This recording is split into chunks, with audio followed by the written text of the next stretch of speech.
So now I wanted to talk you through the process for getting the electrical service upgrade.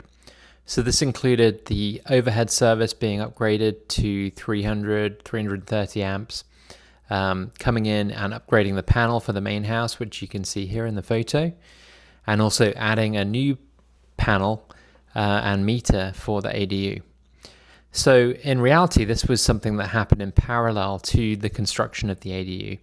And I started the process with PG&E pretty early on, actually in February. And only in November did the service upgrade actually happen. Initially, they were telling me it was going to be the following year, but they managed to get a cancellation. So what people say about PG&E is definitely true. They do take a long time. They've got a long backlog of jobs right now. So get the process started as early as you can. And that really starts with starting a project with PG&E and having a clear idea of what you want to do. And so for us, this was something I'd thought about for quite some time, and I had a pretty clear idea of what I wanted to do here. So you can see our existing 100 amp service coming from overhead, and my plan was to upgrade that and keep the combo meter panel in the same place, but upgrade that to 200 amps for the main house, but have a hot gutter that split the overhead feed into two, so one to the main house and then one to the ADU, and have the meter disconnect there on that same wall, and then feed the ADU from there through the crawl space of the house and then underground and to a sub panel in the ADU. So that was something that I'd been thinking about for a long time, and I went to PG&E with that plan. Prior to that, I'd looked at some houses in the neighborhood that had a similar setup to what I wanted to do, and I'd run it by electricians, and I'd checked the PG&E Green Book to make sure that it was going to be acceptable to them. So, if you're not electrically inclined, don't want to take on that design aspect of the project, definitely lean on your electrician here. And, if you have a good one and one that you're paying a decent amount of money to, then they may well be able to take on the entire project for you, including dealing with PG&E. So this is what we're aiming for with the service upgrade. You can see on the left, this is the existing configuration with the 100 amp panel. And on the right, we've got a hot gutter. We've got a larger pipe coming into that with our 400, 300 amp service. And that's divided into two meters, one for the main house and one for the ADU. So there are a few things driving my design decisions behind this electrical service. Number one, I wanted to keep the overhead service coming in the same position because frankly, I quite like where the electrical service is in the house, and I felt that keeping it in the same position would be easier for everyone involved, including PG&E. Two, I wanted to keep the meter combo for the main house in the same position because the circuits actually come in just to the left of that meter socket from behind, and keeping it in the same position would avoid having to relocate circuits in another sub panel in the main house. And the third thing was with the hot gutter design, I felt that this would really minimize the number of boxes and the space that those boxes took up on this wall. So before we get into the video of the electrical service upgrade, which all happened in one long day in November, a couple of months after the ADU final inspection, I thought I'd run through the process with PG&E because it is a little bit opaque, and it is something that you need to start very early on in your project because the lead time is so long. PG&E had actually told me that the service upgrade would probably happen the following year, but thankfully they were able to get a cancellation. Now, one of the saving graces here was that we were able to get final inspection before the service upgrade was completed, and we were able to connect up temporary power to the ADU so we could use things like lighting and sockets, but not things like the stove or the dryer. So my first interactions with PG&E were in February, and this was before construction on the ADU had even started. And at that point, I had a pretty clear idea of what we wanted to do in terms of the panel layout and the design. And so I started a project with PG&E at yourprojects.pgne.com. Here you can enter details about your project. You can upload photos of the existing service and the overhead feed. You can upload a site plan, and you'll get assigned a project manager. For me, that project manager then came out to the site. He reviewed the details, took photos, and went back, and we entered the design phase of the project. And at this point, I had to put down a deposit of $3,500. And the nerve-wracking thing was they couldn't tell me how much it was likely to cost, but it was a necessary part of the process. So I paid it, and they went to work, and various members of their team put together the plans for the project. And to my surprise, almost all of the fees that they charged were credited back as a residential allowance. So I only ended up paying $125. So after the design phase was complete, it then went to scheduling. And that was really a case of getting the earliest possible date from PG&E and trying to make that work. And of course, your electrician has to be available on that day, and ideally for the entire day, because everything needs to happen within that single day in order for you to get disconnected and reconnected on the same day. Otherwise, you'll be left without power. So as I mentioned, I was given a date the following year initially, but thankfully that was pulled forward and it all happened to align. And so this is the morning of the service upgrade. I'm waiting for the electricians to come, just getting everything ready for them. I've marked out the locations of those service panels and the hot gutter there with the blue tape. And we're also waiting on PG&E.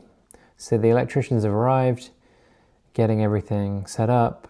You can see they've bought some new wire to be installed, a lot of tools, just getting ready. And so it turns out that PG&E were going to be late. They told us they might not come until midday to disconnect. So the electricians just got on with it and started disconnecting things anyway. And you know, they're professionals, they know what they're doing. They were happy to do some of that hot, but of course you have to be very careful when you do that kind of work. So you can see they're just preparing for the new meter panel combo for the main house, and then the ADU panel combo on the left. And you can see PG&E arriving there in the background. So PG&E are late. It's now about 10:30. They're supposed to be here probably around 8 or 9 to disconnect the power. And they're also upgrading the transformer on the pole over there. That pole, that transformer then runs down to the lower voltage line that runs across to the house there. So the guys are getting started already. They've actually disconnected the power to the meter and just taken off the old panel. You can see all the circuits coming in from the house.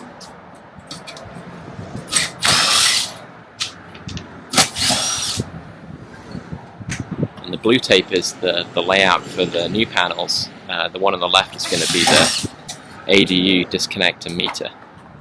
And then it's going to go into the crawl space and then back to the ADU. Here you can see the new panels. And we're going to use one of these gutter boxes for the main distribution of the power coming in. And because it's pretty much a 400 amp service, we're using this 3-inch rigid conduit. Pretty beefy, really heavy. And this is 500 MCM wire, copper wire. I don't really want to know how much that costs, but I guess I'll find out pretty soon. This is some bare copper for grounding, and we got the 2 other conductors for the 2 hots and the neutral that are going to run in this 3-inch pipe.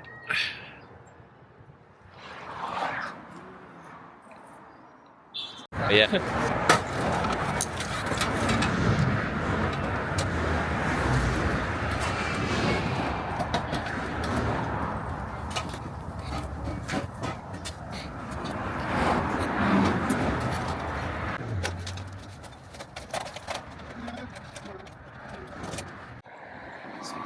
So the full crew have showed up with PG&E. They got traffic control going on Shattuck Avenue here. They've even got private security, 2 guys with guns. I guess to keep them safe, keep their tools safe. Seems like overkill, but I think they're going to disconnect this main line pretty soon, replace it with fraught wire coming over to the house, and replace that transformer across down the street.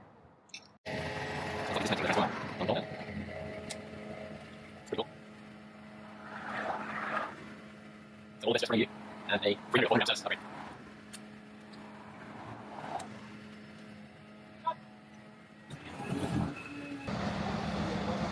They're replacing the line across the street. It's like he's disconnecting it on the other side.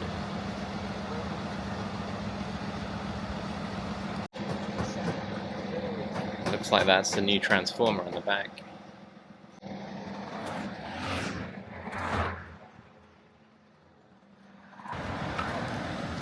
So the line from the street just came down. I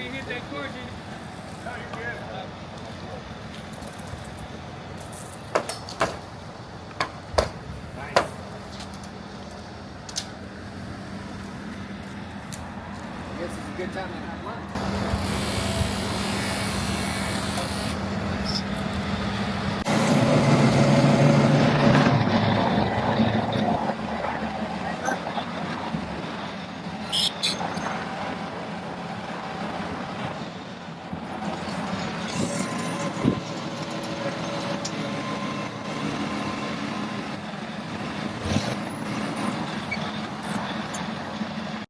So now you can see the electrical service is beginning to come together, and they're just getting started on passing these service entry wires up the riser to the weatherhead.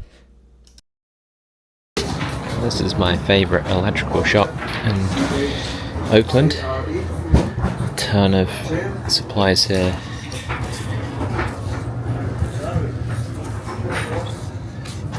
All the different kinds of wires. Panels. This guy's just cutting me some wire right now.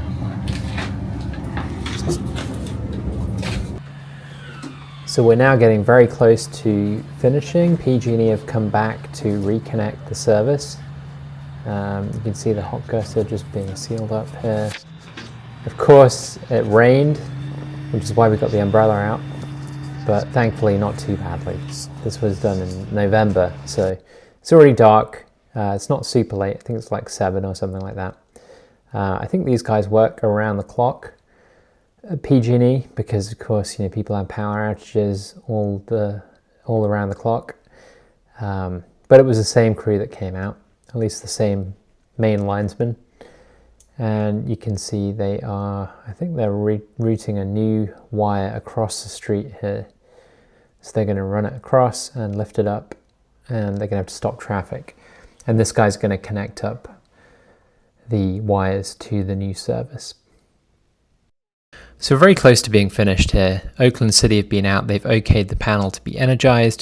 So you can see PG&E, they've just brought that new wire across the street from the pole to our house, and this guy's going to connect this up to our weatherhead. At that point, our panel will be energized and we'll be ready to turn the power back on. So here you can see the end result of our electrical service upgrade. We've got the 2 panels there and a hot gutter that runs above. And we've got the service line coming in. That's a 3-inch rigid pipe that goes all the way up to the roof. You can see the service mast there with those 500 kc mil wires, really beefy wires, going out to the 3/0, I think 3/0 from the service line, across the street, across to the pole, and then across to the transformer that is down there. So here are the service panels. This one is for the main house, this one is for the ADU, and this one goes through the crawl space all the way down there to the ADU at the back. This one goes to a sub-panel on the other side of the house that we added for extra expansion possibilities in the future. So the main service line comes in here. We've got these Polaris connectors that split the service, goes down to either one of these panels. You can see the main house here,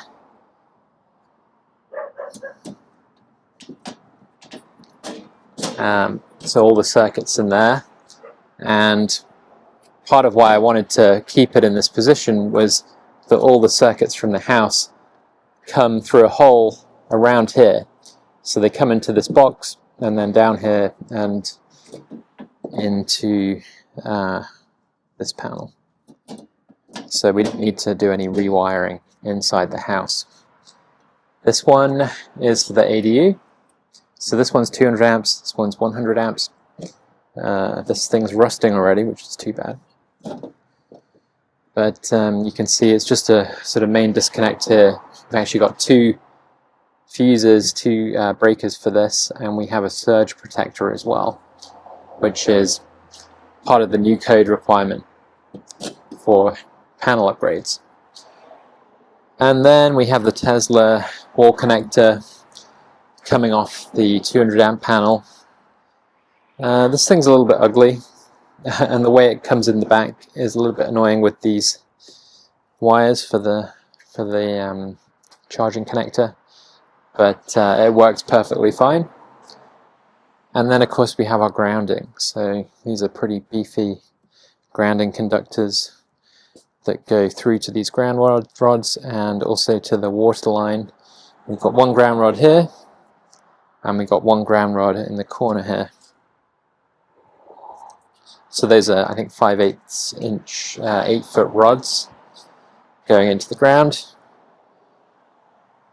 And that is pretty much it in terms of the service upgrade. A lot of planning and preparation went into making it happen. You can see the green tag that we got from Oakland. So in the order of operations, you have to get PG&E to come out and disconnect.